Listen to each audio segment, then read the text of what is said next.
Trading facts YouTube ఛానల్కి స్వాగతం. ఇది చాలా ముఖ్యమైనటువంటి విషయం. అందరూ కూడా ఈ వీడియో మొత్తాన్ని వినండి. ఇప్పుడు సహజంగానే ఇక్కడ కింగ్ అనేటువంటిది ఒక ఇమాజినేషన్ క్యారెక్టర్. ఎవరిని మనం ఉద్దేశించి చెప్పడం లేదు. కొంతమంది మోసగాళ్ళు ఈ ట్రేడింగ్ ప్లాట్ఫామ్లోకి వచ్చి మోసాలు చేస్తుంటారు కాబట్టి వాళ్ళకి కింగ్ అనేటువంటి పేరు మనం పెట్టుకోవడం అనేటువంటిది జరిగింది. ఓకే, ఇక్కడ నేను ఒక ముఖ్యమైనటువంటి విషయాన్ని మీకు చెప్పాలి. ఇటువంటి మోసగాళ్ళంతా ఎప్పటికప్పుడు కొత్త కొత్త అవతారాలు ఎత్తి ఈ ట్రేడింగ్ ప్లాట్ఫామ్లోకి వచ్చి ఈ ఈ యూట్యూబ్ అనేటువంటిది ఉంది కాబట్టి రోజు చెప్తా ఉంటే అమాయకులు ఎడుదిరిగి ట్రాప్లో పడతారు కదా అనే ఉద్దేశంతో ఇవన్నీ చేస్తూ ఉంటారు. మీరు బాగా గమనించండి.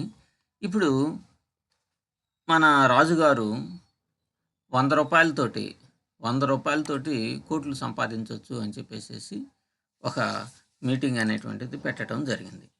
గతంలోనే అతను ఇటువంటిది సేమ్ పెట్టాడు.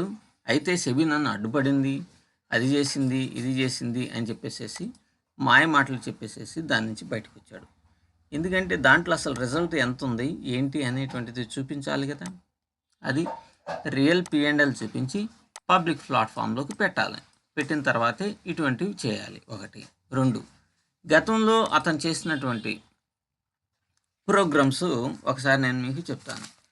1, 100 రూపాయలతో కోట్లు సంపాదించవచ్చని. 1, మీ కలల ఇల్లు అని 3 లక్షలు ఇన్వెస్ట్ చేయాలి. వీడి ఫీజు 1,75,000 రూపాయలు. 1,75,000. జనాలు ఎట్లా నమ్మారు నాకు అర్థం కావట్లేదు. ఇట్లా వీడిని నమ్మి దాదాపుగా 40-50 మంది వాళ్ళ జీవితాలు నాశనం చేసుకున్నారు. వీడు మాత్రం వీళ్ళ నుంచి ఒక 40 లక్షలు సంపాదించి వీడు మాత్రం ఇల్లు కట్టాడు.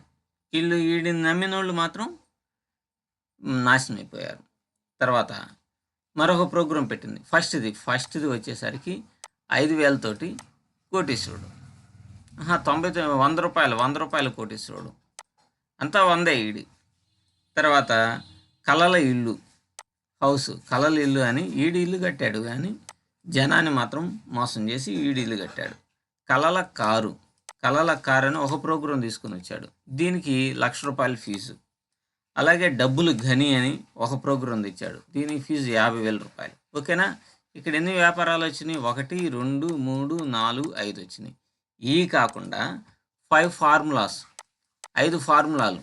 ఇవన్నీ కూడా పివోట్ కాల్ అనేటువంటిది అతని దగ్గర విక్రమ్ ప్రభు దగ్గర కాపీ కొట్టి వాటిని ఒక ఫార్ములా అన్న టైప్లో డిజైన్ చేసుకొని CPR సెంట్రల్ పివోట్ రేంజ్ ఉంటుంది కదా, ఈ చేసుకొని అతను చెప్పిన వాటిలో అతను 30-40 చెప్తే దాంట్లో ఆయన పుస్తకంలో 30-40 ఉన్నాయి.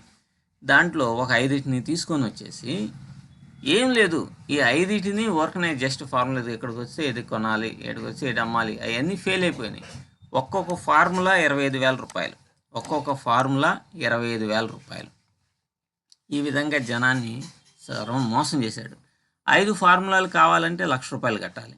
ఇది తర్వాత ఈ 5 ఫార్ములాలు కాకుండా మరొక 2 ఫార్ములాలు అని చెప్పి వాటికి సపరేట్గా డబ్బులు ఒక్కో దానికి మరలా దానికి 25,000 రూపాయలు, 50,000 రూపాయలు.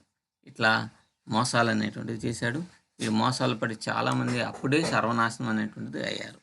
సరే, ఇది అయిపోయిన తర్వాత 1,000 రూపాయలు కట్టాలా. 1,000 రూపాయలు కడితే మీకు కాల్ అనేటువంటిది ఇస్తాడు.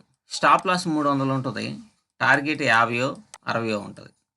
సో ఇట్లా సర్వనాశనం అయిపోయారు. రాత్రి వీడియోలో కూడా మీరు వినే ఉంటారు. తర్వాత మరొకటి పెట్టాడు. 10,000 రూపాయలు ఒక కాల్ ఇస్తాడు. 10,000కు ఒక కాల్ ఇస్తాడు. మీ దగ్గర 10 లక్షల ఇన్వెస్ట్మెంట్ అనేటువంటిది ఉండాలి. ఇదొకడు వ్యాపారం చేశాడు. సో దాని ద్వారా కొంతమందిని మోసం చేశాడు. వీడి జీవితం మొత్తం జనాన్ని మోసం చేయడమే. ఇప్పుడు వీడు ఎన్ని వ్యాపారాలు చేశాడండి? దాదాపుగా 11-12 వ్యాపారాల దాకా చేశాడు. ప్రతి వ్యాపారంలో వీడు డబ్బు తప్ప జనానందరినీ సర్వనాశనం చేశాడు అనమాట వీడు. సరే, వీడిని నమ్మి 1,00,000 రూపాయల ఇన్వెస్ట్మెంట్ అనేటువంటిది కనుక చేస్తే, 1,00,000 రూపాయల ఇన్వెస్ట్మెంట్ అనేది చేస్తే ఇది ఇక్కడ రిటర్న్ ఎంత వచ్చిందండి? ఆఖరికి మిగిలిందంతా 370 రూపాయలు మిగిలినాయి. ఇక్కడ 370 రూపాయలు. సరైన చెడ్డి ఒకటి రాదు. 1,00,000 రూపాయలు పెడితే 370 రూపాయలు మిగిలినాయి. ఇంకా చూద్దాం. ఏడెంత అండి? 99.17. ఏడ సర్వనాశనం అయిపోయారు. ఇక్కడ కూడా రూ. 800 మిగిలినాయి. రూ. 1,00,000 ఇన్వెస్ట్మెంట్ అనేటువంటిది చేస్తే రూ. 1,00,000 చేస్తే ఇక్కడ కూడా ఎంత మిగిలింది ఆఖరికి మీరే ఆలోచించండి. రూ. 830 మిగిలింది. సో ఈ విధంగా వీడిని నమ్మి అందరూ సర్వనాశనం అవడమే, వీడు మాత్రం కోట్లు సంపాదించాడు. కాబట్టి ఇటువంటి వాడి దగ్గర మీరు ఉండవద్దు. ఇటువంటి వాడి రెఫరల్ లింకుల నుంచి మీరు బయటకు వచ్చేసేయండి. వీడిప్పుడు మళ్ళీ కొత్తగా వ్యాపారం మొదలుపెట్టాడు.